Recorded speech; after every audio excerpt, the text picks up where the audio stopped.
ইয়েমেনের সশস্ত্র গোষ্ঠী এসটিসিকে কেন্দ্র করে মুখোমুখি দীর্ঘদিনের দুই ঘনিষ্ঠ মিত্র সৌদি আরব এবং সংযুক্ত আরব আমিরাত। সম্প্রতি সশস্ত্র গোষ্ঠীটির জন্য পাঠানো সামরিক হামলা চালানো হয় রিয়াদে। এই অবস্থায় প্রশ্ন উঠেছে, হঠাৎই কেন মুখোমুখি হলো দুই পুরনো মিত্র? বিশ্লেষকরা বলছেন, ইউএইর সমর্থন পেয়ে এসটিসির ব্যাপক বিস্তারের কারণে বাড়বে আঞ্চলিক অস্থিতিশীলতা, যার কারণে আবুধাবির বিরুদ্ধে অবস্থান নিয়েছে রিয়াদ।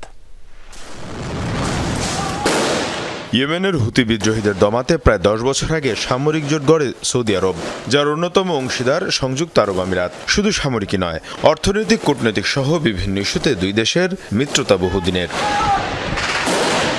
তবে এবার সেই পুরনো মিত্র আবুধাবির মুখোমুখি রিয়াদ। ইয়েমেনের বিচ্ছিন্নতাবাদী গোষ্ঠী এসটিসির উদ্দেশ্যে পাঠানো অস্ত্রভর্তি দুটি জাহাজ লক্ষ্য করে হামলা চালায় সৌদি আরব। ইয়েমেন ছেড়ে যেতে এসটিসিকে 24 ঘন্টার আলটিমেটামও দেয়া হয়। সংযুক্ত আরব আমিরাত ফুজাইরা বন্দর থেকে অস্ত্র, সামরিক যানবাহন এবং সামরিক সরঞ্জাম বোঝাই দুটি জাহাজ পাঠিয়েছে। অনুমোদন ছাড়াই সেগুলি মুকাল্লা বন্দরে নামিয়েছে, যার লক্ষ্য ইয়েমেনের এসটিসি সশস্ত্র গোষ্ঠীদের সরবরাহ করা। আমরা এই ধরনের পদক্ষেপ কোনোভাবেই মেনে নেব না।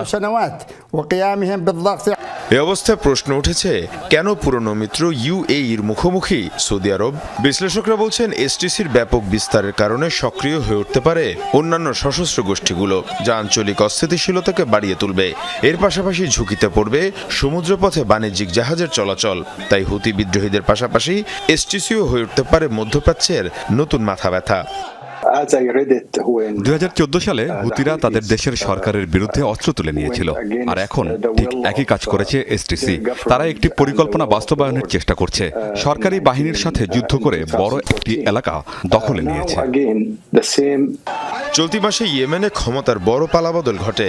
আরব আমিরাত সমর্থিত বিচ্ছিন্নতাবাদী গোষ্ঠী এসটিসি ইয়েমেনের দক্ষিণাঞ্চলের বিশাল এলাকা নিজেদের দখলে নেয়। এতে সৌদি সমর্থিত সরকারি এবং অন্যান্য বাহিনীর সাথে সংঘর্ষ শুরু হয়। মীর মুশফিকা হাসান, যমুনা নিউজ।